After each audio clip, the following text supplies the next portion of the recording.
Hello students, I am Dr. Vijaya Sharma.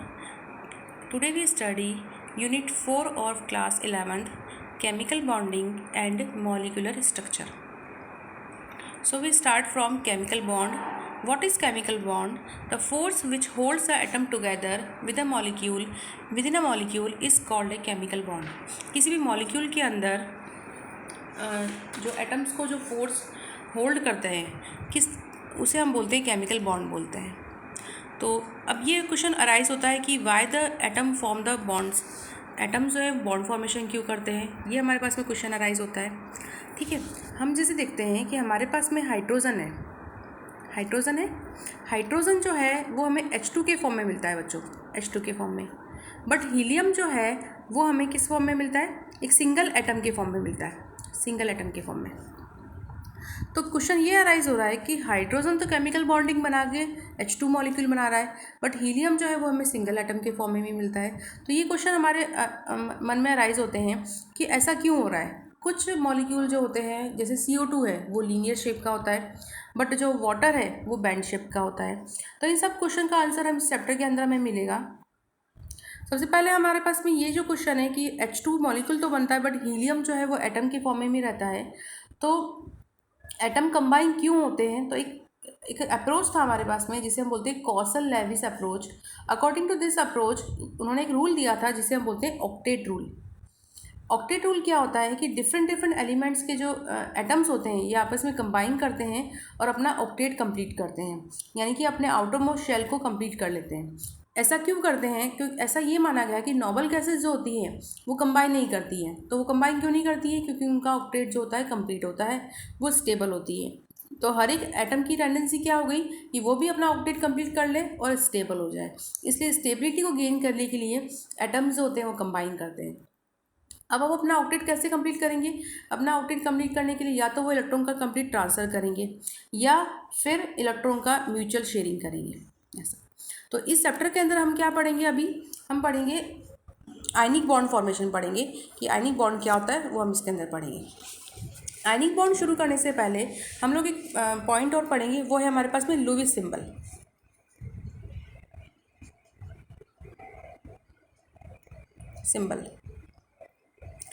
It is also called electron dot structure.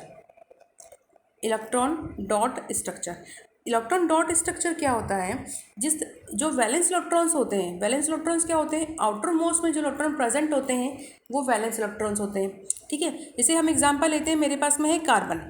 Carbon का configuration क्या होता है, 1s2 2s2 2p6 होता है, 2p2 होता है।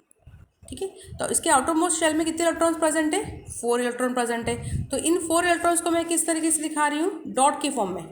ये इस तरीके से डॉट फॉर्म में दिखाया, डॉट बन गया, और इसे हमने क्या बोला है, लुईस डॉट स्ट्रक्चर, या फिर हमने इसे क्या बोला, इलेक्ट्रॉन डॉट स्ट्रक्चर। तो वैलेंस इलेक्ट्रॉन्स को हम क्या करते हैं, डॉट के फॉर्म में दिखाते हैं, जिससे कि उसकी बॉन्डिंग को प्रेजेंट कर सकें। उसे हम बोलते हैं लुईस डॉट स्ट्रक्चर या इलेक्ट्रॉन डॉट स्ट्रक्चर बोलते हैं। Okay, now we come to the ionic bond. तो what is ionic bond? It is also called electrovalent bond. उसे हम क्या बोलते हैं, electrovalent bond बोलते हैं। और इस bond के अंदर क्या होता है, there is a complete transfer of electron from one atom to the another atom. Complete transfer of electron from one atom to the another atom to complete their outermost orbit.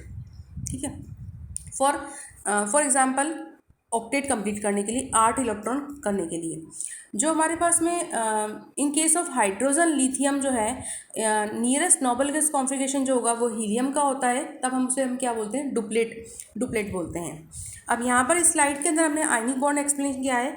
Sodium है, sodium के outer most में कितने electron होते हैं, 1, और chlorine के outer most में 1 electron कम होता है। तो क्या होगा, सोडियम जो है अपना इलेक्ट्रॉन जो है वो Cl को डोनेट कर देता है।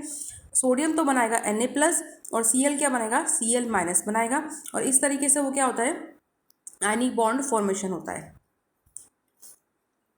ये एग्जांपल्स हो गया हमारे पास में आयनिक बॉन्ड का। वही Na के पास में 1 इलेक्ट्रॉन प्रेजेंट है, ये Na जो है ये 1 इलेक्ट्रॉन प्रेजेंट है Na के पास में, ये इलेक्ट्रॉन जो है वो क्या करेगा, Cl को डोनेट कर देगा। इसके आउटर मोस्ट के अंदर अभी हमारे पास में 7 इलेक्ट्रॉन ही प्रेजेंट है, जब ये Na इसको इलेक्ट्रॉन देगा तब इसके आउटरमोस्ट में कितने इलेक्ट्रॉन हो जाएंगे, 8 इलेक्ट्रॉन्स हो जाएंगे, और इस तरीके से इसका ऑक्टेट जो होगा वो कंप्लीट हो जाएगा। अदर एग्जाम्पल जो है आयनिक बॉन्ड के वो हमारे पास में है MgCl2 है, MgCl2, फिर है CaCl2 है, CaF2 है, MgO है और MgS है। ये अदर एग्जाम्पल्स हैं। हम मैग्नीशियम का एग्जाम्पल लेते हैं। मैग्नीशियम के आउटर मोस्ट में 2 इलेक्ट्रॉन्स होते हैं और ये हर एक Cl को एक इलेक्ट्रॉन जो होता है वो डोनेट करता है। इससे मैग्नीशियम तो बनाएगा 2+ और हर एक Cl के ऊपर क्या चार्ज आएगा, माइनस चार्ज आएगा, और इस तरह से MgCl2 बनेगा। आयनिक बॉन्ड को कौन कौन से फैक्टर अफेक्ट करते हैं, तो फर्स्ट फैक्टर है हमारे पास में इसका आयनेशन एंथैल्पी है। जिसकी आयनेशन एंथैल्पी लो होती है वो इलेक्ट्रॉन को इजीली लूज़ करते हैं और वो आयनिक बॉन्ड फॉर्मेशन जो होते हैं वो इजीली बनाते हैं। जो हमारे ग्रुप 1 और ग्रुप 2 के मेंबर्स हैं जिसमें लिथियम, सोडियम, पोटेशियम आते हैं, सेकंड ग्रुप के अंदर हमारे पास में बेरिलियम, मैग्नीशियम, कैल्शियम आते हैं, उनकी टेंडेंसी होती है इलेक्ट्रॉन को लूज़ करने की ईजिली होती है, तो वो आयनिक बॉन्ड फॉर्मेशन होता है वो ईजिली बनाते हैं। सेकंड फैक्टर है electron gain enthalpy. Electron gain enthalpy के अंदर जो हमारे ग्रुप 16 है, ग्रुप 17 है, उनकी इलेक्ट्रॉन गेन एंथैल्पी ज़्यादा होती है, तो वो आयनिक बॉन्ड फॉर्मेशन जो होते हैं वो इजीली करते हैं, जैसे ऑक्सीजन है, फ्लोरीन है, क्लोरीन है। और थर्ड फैक्टर है lattice enthalpy.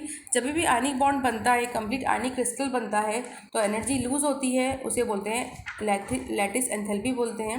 1 mole of ionic compound जब बनता है तो जितनी एनर्जी लूज होती है उसे बोलते हैं लैटिस एंथैल्पी। तो जिस केस में लैटिस एंथैल्पी ज़्यादा होती है वो बॉन्ड फॉर्मेशन जो होता है वो ईजिली होता है। थैंक यू बेटा।